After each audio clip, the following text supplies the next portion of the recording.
નમસ્કાર દર્શક મિત્રો, ગુજરાત 18 લાઈવમાં આપનું સ્વાગત છે. પ્રોહિબિશનનો ગણનાપાત્ર કેસ શોધી કાઢતી કરજણ પોલીસની ટીમ. વડોદરા શહેર વિસ્તારમાં બનતી ગુનાહિત પ્રવૃત્તિઓને નેસ્તનાબૂદ કરવા સારું પોલીસના ઉચ્ચ અધિકારીઓ દ્વારા જરૂરી સૂચન અને માર્ગદર્શન આપવામાં આવેલ હોય, જે અંતર્ગત પ્રોહિબિશનનો ગણનાપાત્ર કેસ શોધી કાઢતી કરજણ પોલીસ સ્ટેશનની ટીમ પકડાયેલ આરોપીઓના નામ અરમાન અયુબ મેવ અને તારીફ હનીફ મેવ તેમ જાણવા મળેલ છે, તથા વોન્ટેડ આરોપીઓના નામ અયુબ ઇસ્માઇલ મેવ, એક 4 વ્હીલ બ્રીઝા ગાડીનો માલિક તથા એક સફેદ કલરની 4 વ્હીલ ગાડીનો માલિક.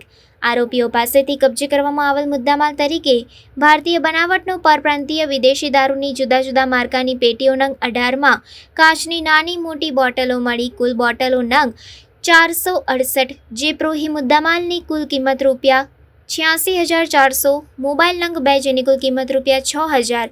પ્રોહી મુદ્દામાલ હેરાફેરી કરવા માટે ઉપયોગમાં લીધેલ અશોક લેલન કંપનીનું કન્ટેનર જેની કુલ કિંમત ₹12 લાખ, એક 4 વ્હીલ બ્રીઝા ગાડી જેની કુલ કિંમત ₹10 લાખ, એમ કુલ કિંમત ₹22,92,400નો મુદ્દામાલ કબજે કરવામાં આવેલ છે, તથા આરોપીઓ વિરુદ્ધ કાયદેસરની કાર્યવાહી હાથ ધરવામાં આવી.